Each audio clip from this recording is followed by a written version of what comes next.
দালাল মুক্ত পাসপোর্ট যারা করতে চান আজকের ভিডিওটা তাদের জন্য। আজ আমি খুব খুশি, কারণ আমি নিজেই গিয়ে দালাল ছাড়াই পাসপোর্ট অফিস থেকে কাজ শেষ করেছি। এই ভিডিওটা করেছি শুধু আপনাদের উপকারের জন্য। এইবার আসি মূল কথায়। অনেকে ভাবে পাসপোর্ট করতে হলে দালাল লাগবে, কিন্তু আমি নিজেই অভিজ্ঞতা থেকে বলছি এটা সম্পূর্ণ ভুল ধারণা। আমার বাস্তব অভিজ্ঞতা আমি আপনাদের সাথে শেয়ার করতে চাই। আমি অনলাইনে আবেদন করেছি, সঠিক কাগজপত্র নিয়ে অফিসে গিয়েছি এবং নিয়ম অনুযায়ী খুব সুন্দরভাবে কাজ সম্পূর্ণ করেছি। কেউ বাড়তি টাকা নেয়নি, কেউ হয়রানি করেনি। বাসার সামনে থেকে অটোতে উঠে যেতে হবে নদীর পার। সেই নদীর পার গিয়ে লঞ্চ, ছোট ছোট নৌকা দিয়ে যেতে হবে আমাদের পাসপোর্ট অফিসে। তো চলেন এখন নৌকার ভিতরে উঠি। দেখতেছেন এই নৌকা দিয়ে যেতে হবে, আমাদের নদীটা পার হতে হবে। একটু রাস্তা নদী দিয়ে পার হলাম, যেহেতু অটো স্ট্যান্ড পর্যন্ত লঞ্চ যেতে পারে না পানি শুকিয়ে যাওয়ার কারণে। সে কারণে হাঁটতে শুরু করলাম। হাঁটতে হাঁটতে দেখেন চারপাশের পরিবেশটা কতটা সুন্দর, যা ক্যামেরা বন্দি করতে মনে চাইলো, আপনাদের সাথে শেয়ার করতে মনে চাইলো। দেখেন যতটুকু হাঁটতেছিলাম ভাবতেছিলাম যে আমি মনে হয় কোনো এক গ্রামে চলে আসছি। সত্যি পরিবেশটা অসাধারণ ছিল, যা বলে বোঝাতে পারবো না। আপনারা দেখলে অবশ্যই বুঝতে পারবেন।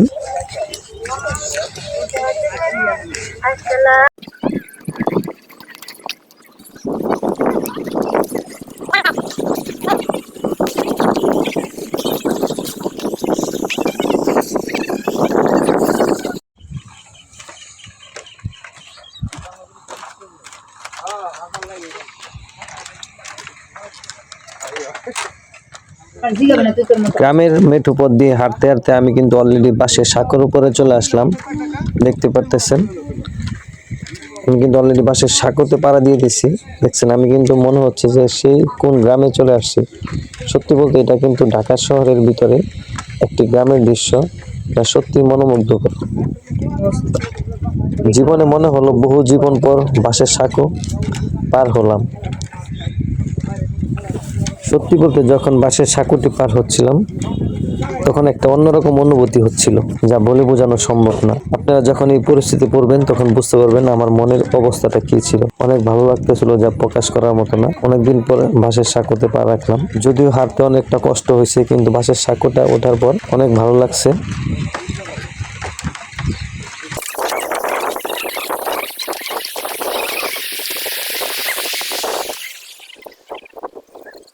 তারা নিশ্চিন্তে পাসপোর্ট করতে পারেন ভাই, কোনো প্যারা নাই, কারো কথা শোনার প্রয়োজন নাই। শুধু অনলাইনে আবেদন করেন আর সঠিক এবং আসল ডকুমেন্ট গুলো নিয়ে পাসপোর্ট অফিসে চলে যান। প্যারামুক্ত জীবন ভাই। আমি ভাবতেই পারি না যে এতটা প্যারামুক্ত হবে। আমি আমার বাস্তব অভিজ্ঞতা থেকে বলছি, আপনারা যদি কাগজপত্র কখনো ভুল না করেন, আপনার কোনো প্যারা নাই। আপনাকে বলবেন আপনি কাল আসেন। জাস্ট আমি এই ভিডিওতে সব বলছি, আপনারা পুরো ভিডিওটা দেখেন। এর বাহিরেও যদি আপনাদের কিছু জানা থাকে অবশ্যই আমার ভিডিওর নিচে কমেন্ট করবেন। কোন বিষয় আপনারা জানতে চান ভিডিওতে কমেন্ট করবেন, আমি সেই বিষয়ে আপনাকে রিপ্লাই দেওয়ার চেষ্টা করব। অবশ্যই আমার ফেসবুকে ইনবক্স করতে পারেন, আমি আমার ফেসবুকের পেজের লিঙ্কটা এখানে দিয়ে রাখবো। যতটুকু সম্ভব আমি আপনাদেরকে হেল্প করার চেষ্টা করবো ভাই। প্যারামুক্ত জীবন, যার যার পাসপোর্ট করার ইচ্ছা সবাই করে নেন। আর এই যে শেষের কথাগুলো শোনেন বিস্তারিত। আপনারা এখন যারা পাসপোর্ট অফিসে পাসপোর্ট করতে যাবেন 2025-26 সালে, আপনাদের বিয়ের কাবিননামা কিন্তু লাগবে না। হ্যাঁ, শুধু যদি আপনি বিবাহিত দিয়ে থাকেন সেক্ষেত্রে আপনার কাজ হলো আপনি শুধু যদি আপনি বিবাহিত দিয়ে থাকেন সেক্ষেত্রে আপনার স্ত্রীর আইডি কার্ডটা সাথে করে নিয়ে যাবেন, অরিজিনাল আইডি কার্ডটা নিয়ে যাবেন, কোনো ফটোকপি বা স্ক্যান কপি নিলে হবে না। আপনি যদি ব্যবসায়ী দিয়ে থাকেন ক্যাটাগরিতে সেক্ষেত্রে আপনার ট্রেড লাইসেন্সটা নিয়ে যাবেন। আর যদি আপনি স্টুডেন্ট দিয়ে থাকেন সেক্ষেত্রে আপনার অরিজিনাল আইডি কার্ডটা, এই স্কুল থেকে যে আইডি কার্ডটা দেওয়া হয় সেই আইডি কার্ডটা নিয়ে যাবেন, মানে আপনার স্টুডেন্ট আইডি কার্ড। এগুলো নিয়ে গেলে আপনি দালাল ছাড়া 100% পাসপোর্ট করতে পারবেন। যা আমি আজকে 2025 সালের ডিসেম্বর 14 তারিখ আমি দালাল ছাড়া একেবারে ঝামেলা মুক্তভাবে অনলি 5,750 টাকা দিয়ে পাসপোর্ট করে আসছি। যারা মনে করেন যে এখনো সেই আগের দিন আছে ভাই, কোনো টেনশন করেন, আপনারা শুধু চলে যান। ফার্স্টে গিয়ে একটা টেবিলে কাগজগুলো দেখাবেন, একটা সিরিয়াল দিবে, সেখানে আপনি আপনার নামটা লিখবেন প্লাস একটা সাইন করবেন আর সময়টা লিখবেন। ধরেন 10টা 11 10টা 12 এরকম টাইম একটা লিখবেন। তারপরে আপনি চলে যাবেন 103 নাম্বার রুমে। যদি গাজীপুরের ভিতরে হয় সেক্ষেত্রে আপনার কাগজপত্র চেক করবে। চেক করার পরে আপনাকে বলবে যে আপনি 101-এ চলে যান। 101-এ আবার চেক করবে, আবার চেক করে বলবে আপনি 2 তলায় 104-এ চলে যান। সেক্ষেত্রে একজন মহিলা ম্যাজিস্ট্রেট অথবা একজন ছেলে ম্যাজিস্ট্রেট আপনার কাগজগুলো আবার চেক করবে। চেক করার পরে ফাইনাল ডিসিশন যে আপনি ফিঙ্গারের জন্য যেতে পারেন। তো এরকমভাবেই শুধু দালাল মুক্তভাবে যদি পাসপোর্ট করতে চান 2026 সালে আপনারা নিশ্চিন্তে পাসপোর্ট করতে পারেন ভাই।